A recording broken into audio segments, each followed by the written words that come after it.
Keys to homeownership.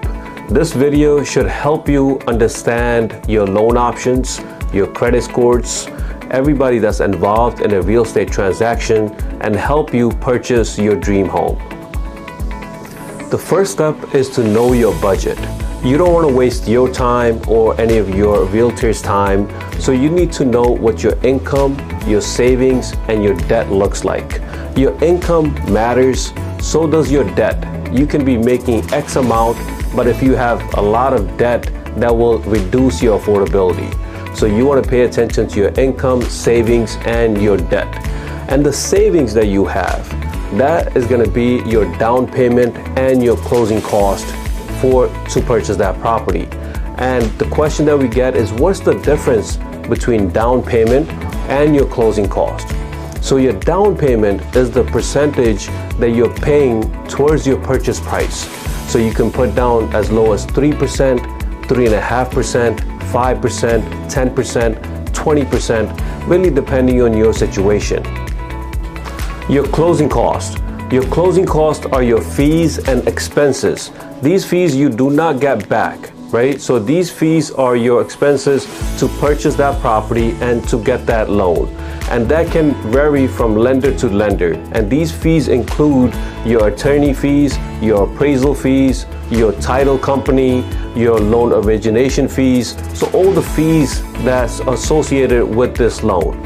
So you want to shop around with at least 2 or 3 different companies and see what type of fees that you are being offered. And these fees, closing costs, are typically 3 to 5% depending on the loan type that you go with. Credit scores. Credit scores are super important when it comes to your mortgage application. And when we are checking your credit scores as a mortgage company, lenders are typically checking all 3 companies: Equifax, Experian, and TransUnion. When you're checking it at home on Credit Karma or any other websites, they might be giving you 2 credit scores. So we're typically looking at all 3 credit scores and using the middle credit score. And some of the factors that play to influence your credit scores might be your payment history, how much you're using your credit, how old is your credit history itself, and how many open accounts do you have. Typically, lenders would like to see at least 3 different open accounts. Doesn't mean you have to be using them, but you need to have at least 3 open accounts. And you always want to keep improving your credit scores, because we're going to talk about the minimum requirements by these lenders for different loan types. Minimum credit scores are the following. For FHA, you need 580 credit scores or above. For conventional, you need 620 or above. And for non-QM, typically 690 or above. And you want to choose a loan officer that will do a soft credit pull on your application, because you don't want to hurt your credit scores and make them go even low. Let's say there's only one borrower on this one application and their credit scores are 700, 710, and 720 from 3 different agencies, and we're going to use the middle credit scores for this person, which is 710. And if she or he is the only person on this applicant, they can qualify for FHA, conventional, and non-QM loan options. But if they were to add a second person, and the second person's credit scores are 650, 660, or 670, we're going to use the middle score for the second person because they have a lower credit scores compared to the first person. Okay, so, and if they were to add a third person to this application and their credit scores were even worse than the second person, and let's say their credit scores are 590, 610, and 615, now this application might be in jeopardy because that third person's credit scores are 610. That's the middle credit score for that person. And now the whole application, so all 3 of them, will only qualify for FHA. So you need to remember, if you're going to add someone to your application, their income and their credit scores matter so much. So if you want them to qualify for conventional loans, make sure you have credit scores above 620 for them. FHA loan option. let's go through the guidelines for FHA. It might be a good option for you, it might not.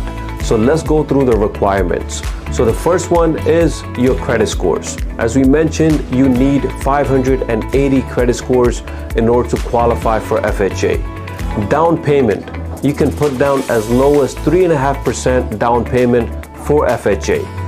But there is a upfront cost for FHA which you do not have to pay for conventional. And that fee currently is at 1.75%. So nearly 2% higher than conventional because this is an FHA loan. So your closing cost is going to be between 4 to 6% for this type of loan. Also for FHA, you have to live in that property for at least 1 year. So if it's a single family, you're going to live there. If it's a two family, you're going to live in one unit and you're going to rent out the second unit.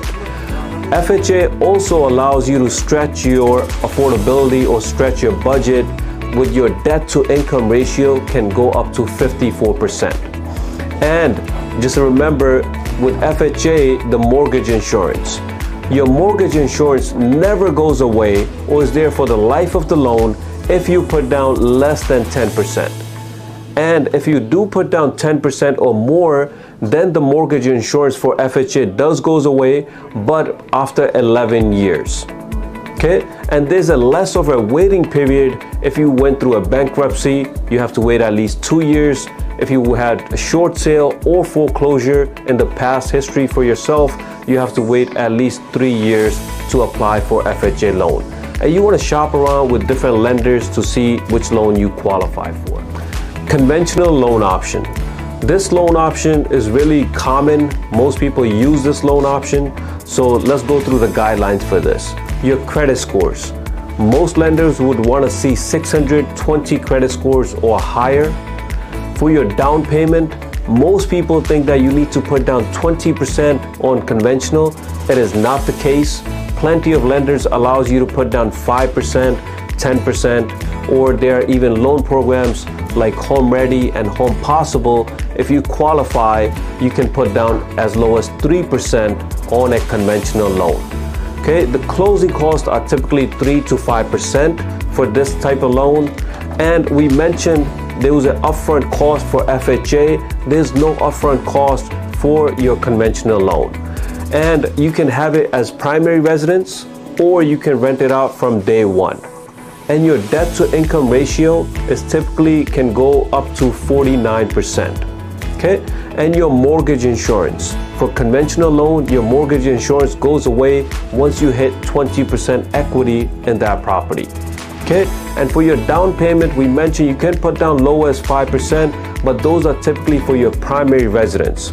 If you're going to be having as an investment, so you might even pay 15% or 20% if it's an investment property. And waiting period, if you went through a bankruptcy, you have to wait 4 years before you can apply for a conventional loan. If you went through a short sale, you also have to wait 4 years. But if you went through a foreclosure, you have to wait 7 years before you can apply for a conventional loan. Non-QM loan options. Non-QM loan options are great options when you do not qualify enough as a QM option, maybe based on your income or after reviewing your tax returns. And the loan officer may say, hey, could I have your bank statements? And I might be able to give you a loan based on the deposits that you have made to your bank account, or show me your 1099s and I can use 90% of your 1099 amount. Right? And they might be where they're not checking any income at all and give you an option for DSCR, and they're just checking how much income could that property produce and will it cover your mortgage. Right? These are great non-QM loan options, but for that you need credit scores above 690 or more, and you need down payment 20% or higher depending on how many units you're buying. And your closing cost is going to be a little bit higher than your QM options, between 5 and 7%. Okay, some of these loans will allow you to live in that property. Some of these loans, like DSCR, are strictly available for investors where you are not living in there. And down payment, as we mentioned, can increase depending on the units that you're buying. And you definitely want to shop around from different lenders and see which loan option is really good for you. So when you're buying a house, this is one of your largest purchases of your life. And you don't want to jeopardize your mortgage application by doing the following. So avoid these things. Do not apply for new credit when you're buying a house. Okay? Do not make any large purchases. You don't want to purchase furniture before you actually own the property. You do not want to close any open accounts that you have. Okay, that will matter. As we mentioned earlier, we need 3 open accounts for you. And you don't want to make any late payments or miss any payments because that will affect your credit scores. And if your income, let's say it's $5,000 per month, you don't want to deposit $10,000 in your bank account because the lenders will ask, where did this money come from? And if you don't want the lenders to question that, you want to deposit in your bank account and let it season for at least 2 months, and then the lenders will not question that. Now that you understand your loan options, your credit scores, now you want to speak with at least 2 or 3 different loan officers and see what loan options are good for you. And once they run your credit, it should be a soft pull, and they tell you based on your income and your debt, you can qualify for X amount. And that amount will be shown in your pre-approval. You have taken the right step by getting your pre-approval, and now you know your budget, you can start looking for a property. So a couple of things you can do on that note. One is that you can work with a real estate agent that is experienced in your neighborhood or the market that you want to be in, and that agent is going to send you new properties that come on the market via text message, via email. And how about for yourself? You want to set up alerts on Zillow so you can know which new properties are coming on the market as well. And when it comes to open houses, nobody should be stopping you going from viewing those open houses. You want to have an idea what a property looks like with that price range. So if you're pre-approved for $500,000, it's perfectly fine to go see a house that's $600,000 and question why are they asking for $600,000, and then look at other properties, and then you can make a wise decision and say, hey, I actually want to go with this property versus another one. How's the neighborhood? How are the schools? What is the crime rate? That research should be done by your real estate agent and give you a full report. And for yourself, you should be doing your own research and driving by that neighborhood just to get the vibe for that neighborhood before you commit to that property. Your real estate agent should do comps for your property, which is comparing that particular property to other properties in the neighborhood, properties that have been sold in that neighborhood and other properties that are active in that neighborhood. And there are different softwares that the realtors use. Some realtors are expert in that and some people have no idea. So you really need to talk to a realtor that can really use the software and gives you proper comps. And those comps are going to be used to negotiate not just the price, but maybe the repairs and other contingency that's going to help you stay protected. First contingency or condition that's going to protect you is your home inspection. Home inspection is going to reveal if there's any potential issues, defects, or any safety concerns with that property. Your real estate agent might say, hey, it looks beautiful, everything is good, everything is in working order, but that real estate agent does not have any experience and does not know what's going behind the wall. So you're going to hire a home inspector that is licensed, and they may charge you between $300 to $600, and that person is going to check behind the walls, the foundations, your roof, attic, your plumbing, electric, heating and cooling, and also appliances, and make sure that everything is in working order. If there's any problems with that, on their home inspection report, it will tell them that we have a problem, and that might help you renegotiate that deal. On the contract, you want to have bank appraisal contingency to protect yourself. So as a buyer, I'm willing to pay $500,000 for that property, but I want to make sure my lender actually agrees with that price. The lender will send out a licensed appraiser, and that person will do comps on their own and make sure that the value that you're paying actually is a good price. So if the contract price is $500,000 and the appraisal value is showing $480,000, we have $20,000 gap. So that $20,000 difference. If it's you are responsible or if you're not responsible, that will be determined what's in the contract. If the contract says you waive this bank appraisal contingency, then you would have to come up with this difference. If you did not waive it and there's a paragraph for your bank appraisal contingency, now you have the ability to actually renegotiate through your agent and get a lower price. Maybe the seller will agree on $480 or a little bit higher, but you have the ability to renegotiate or simply walk away from this deal. Financing contingency. Finance contingency is a really important contingency on the contract. So let's say you have a pre-approval, and now once you're under contract, the loan officer says, I apologize, you do not qualify for that loan anymore for whatever reason.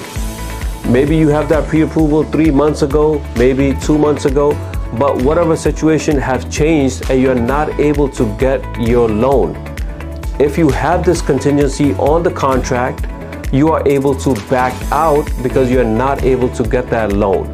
If you did not have this contingency, you can jeopardize the money you have put down as your earnest deposit on the contract. Your title company plays a pretty big role in your real estate transaction because it does the research that your real estate agent cannot do. So when you're asking your real estate agent, hey, are there any open permits, any violations on that property? And the real estate agent may be able to check 1 or 2 database, but your title company checks everything going back 50 plus years. That title company is going to check if there's any open violations, open permits, any liens on the property. So all those questions that you have will be answered on your title report. And if there are any issues, you want to have the seller side clear those before the closing. What you want to hear from your attorney is that, hey, we have a title report and we have a clear title. That means we do not have any issues with this title or from this title company. Title insurance. Once we have a clear title, that title company will insure your property or the title itself. So it has 2 parts. It has the lender part. It protects the lender if there's any issues after the closing, and also for the homeowner, and it will protect you for the life of that property. So meaning if you're going to live in that property for 10 years, 20 years, that title insurance is going to cover you for that period. And the fees associated with your title search and title insurance is typically around 1%. It might be a little bit higher or lower depending on the title company that your attorney uses. Lenders will require you to have home insurance policy effective the closing date. So whatever the closing date is, you want to have your policy start on that particular date. And it's going to protect your property from few things. One is that, how about if it goes on fire and it burns down? Who's going to pay to rebuild that property? It's going to be your home insurance. And it may cover other things like fire, lightning, windstorm, hail, or any other covered perils or events. And not only the property is going to give you your personal liability protection as well. So that protection is somebody slips and falls right in front of your property and they decide to sue you. That protection is going to cover you under your home insurance. And you want to shop around with at least 2 or 3 different insurance companies and compare their quotes. And typically right now we see in New York for a single family, your home insurance is between $1,200 to $2,000 per year. Towards end of your application, you probably want to get your survey done. Survey is going to check the boundaries and the dimensions for your property. Not the property itself, but the lot size. You don't want to have any disputes with your neighbor. Hey, this is my land, this is my driveway, my fence is going this way or that. You want to have a survey done. Some lenders will require for you to have a survey done. Some will say this is optional. We highly recommend that you get a survey done before the closing, just one time. So this way, if you have any disputes, you have a proof that this is my land and not yours. And a survey typically costs between $500 to $700 depending on the area that you live in. So when it comes to contract, first, the seller's party or the seller's attorney will write up the contract. They will send it to the buyer's attorney. Buyer attorney would review that contract and have the buyer sign that contract and put down earnest deposit to show that you're serious about this transaction. And then that earnest deposit and your signatures, that contract goes to the seller side and the sellers would sign that contract. And that typically takes 1 to 2 days. So depending on the attorneys and depending on the sellers. Once you have a fully executed contract, that means both parties have signed, you want to work on your loan application. So your loan officer is going to ask you for fully executed contract and your other documents and start the loan application, typically within 1 to 2 days. Okay, then you have your bank appraisal. Your loan officer is going to order a bank appraisal. That typically takes between 5 to 7 days. And your loan officer is going to say, hey, we have a commitment, usually after 48 hours or after 3 days or so, depending on the lender that you choose, and you want to start working on those bank conditions. That maybe it might be 1, it might be 10, it might be 15. Whatever they're asking you, you want to provide those documents as quickly as possible, and those conditions, to clear them, it may take 1 to 2 weeks. And your attorney, buyer's attorney, would order a title report, and that would typically take 7 to 10 days to come in. And once that title report comes in and everything is good on that note, you would have a closing disclosure from your loan officer. And that is required 3 days prior to the closing, so this way you know all your numbers. Hey, if my closing cost is 3%, 4%, 5%, I want to know where every dime is going, and that closing disclosure is going to give you every amount and who's it payable to, and you want to review that and question your loan officer if you have any doubts. Your file is ready to close. That's what you want to hear from your loan officer. Hey, we're clear to close. And from your attorney, we want to hear your title is clear. We have a clear title, and the mortgage loan officer, we have clear to close. Now the attorneys should get together via email and set up a time to close your deal. And these attorneys will set your closing date, time, and location, and you want to prepare yourself for that closing date. Final walkthrough. This is your last chance. This is your last chance to view the property and make sure that everything is in working order. And you want to do this final walkthrough with your real estate agent, typically in less than 24 hours of the closing date that is already set. And you want to make sure that everything is in working order and is in the same format that you have saw when you first saw this property. Okay, maybe you saw this property 3 weeks ago or maybe a month ago, and now you have cleared to close. We have seen cases where some sellers took some stuff that they're not supposed to. So you want to make sure that, hey, all the appliances are there and everything is in working order and you're satisfied before you go to the closing table. If there are issues, let's say there's a bathroom leak or there's a roof leak, you want to take photos of those and you want to send it to your attorney and have them hold some money from the seller side. At the closing table, you want to bring a photo ID that is valid, that is government issued photo ID, so there's no questions from the title company at the closing table. And the certified checks. You would have to bring in certified checks and your attorney should have already reviewed that a day before with you to say, hey, this amount is payable to this person, and you want to make sure that everything matches whatever his list is. You do not want to wire any funds before the closing. There's a lot of wire fraud out there, so you want to protect yourself. If you do receive an email for wire, you want to get in touch with your attorney. But it should be certified checks payable to whatever your attorney says, maybe typically 24 hours before the closing. Okay?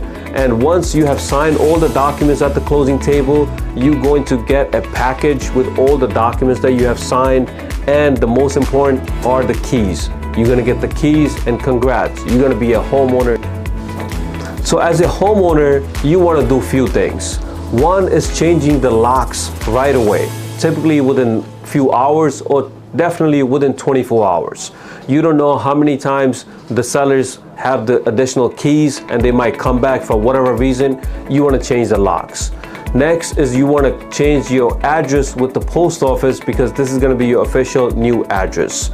You want to call the utility companies and change all the accounts under your name. So let's review who's involved in a real estate transaction. Obviously, we have the seller who wants to sell the property, and we have you as a buyer who wants to buy the property. And each of you guys should have your own agent. So real estate agent, one for the listing side, one for the buyer side, both representing each party. If you have an agent that's representing both parties, so you as a buyer, you have to know that listing agent started representing the seller first. So you want to make sure that you have your own agent instead of working with that particular listing agent. Next, you have your loan officer. You will have a loan officer that's going to work with you until closing time and making sure that you have the right loan type, that you meet the loan guidelines for those loans, and you want to make sure you pick the right loan officer. You have a home inspector that's going to check all the things that you cannot see with your naked eyes at that property. Is going to check your foundations, everything that's going on behind the walls, make sure that everything is in working order. You have an attorney, one for the seller, one for the buyer, and then later on we have one for the lender themselves. Next, you have your bank appraisal, which is hired by your lender to make sure that the value matches your contract price. And you have your title company that's checking and ensuring you have a clear title and there's no issues with that property can arise later on. You have your surveyor. This person is checking the boundaries and the dimensions for that land that you're purchasing. You have an insurance agent that's going to give you home insurance quote and bind that policy. And quick tip for any of these guys or girls that you're going to be using, any of these professionals, you want to Google them. Check their reviews, check Yelp reviews, and see what type of feedback that you see. Definitely, you want to shop with 2 or 3 different professionals before you commit to any one of them. So as you can see, there are many people involved, and home buying process can be a little complex and overwhelming. So you need a realtor that's going to be on your side and making sure that everything goes in your best interest. So this person, he or she may be an expert in that local market. So let's say you want to buy in Queens or Nassau or in South Ocean Park, right? That person has that expertise and they have access to all the property that have been sold and that are active in that neighborhood. So maybe that realtor can save you thousands of dollars on your offer. So you want to work with a real estate agent that's going to be on your side. But realtors do not work for free. So as of August of 2024, there have been major changes. Prior to that, an agent would work with many different clients, and the clients would work with many different agents and not pay anything from their side. So most of the time, they were getting paid from the listing side. That option is still available, but it has few changes that came about after August of 2024. The number one change is your written agreements. So if I'm a buyer and I want to start working and start looking at properties with a real estate agent, that real estate agent is going to give you a written agreement. And two important things in that agreement that you need to look at. Number one is the commission. What commission are they charging you for this transaction? Okay, they may be able to get some or all of that amount from the listing side. But if they do not get paid from the listing side, then you are liable to pay that amount. So in this screenshot that we're going to show you, you see that there's 3% that you're willing to pay this agent. Or it could be 2%, it could be 1%, whatever the amount is there. Okay? And if that listing agent is willing to give some portion to your agent, buyer's agent, let's say 1.5%, half of that, that means you owe the other half. Your agent cannot collect from both sides if that exceeds that amount there. So if it says 3% and you're paying your agent 3% and the other agent, the listing agent, is also offering something, that must subtract from this amount or this percentage. The second part you want to look into that agreement is how long is this agreement for. You don't know if this agent is a top-notch agent that's going to really actually help you find that property. So you want to keep, as a buyer, you want to keep this agreement as short as possible. We have seen these agreements up to a few weeks or up to 6 months or even a year, really depending on you. So you decide how long this agreement is for. So for a first-time home buyer, here is a list of different helpful websites that's going to help you navigate through this process. So first is to track interest rates. So interest rates change on daily basis. So if you want to keep an eye on them, go to mortgagenewsdaily.com. If you want to help with down payment assistance programs, you want to go to downpaymentresource.com.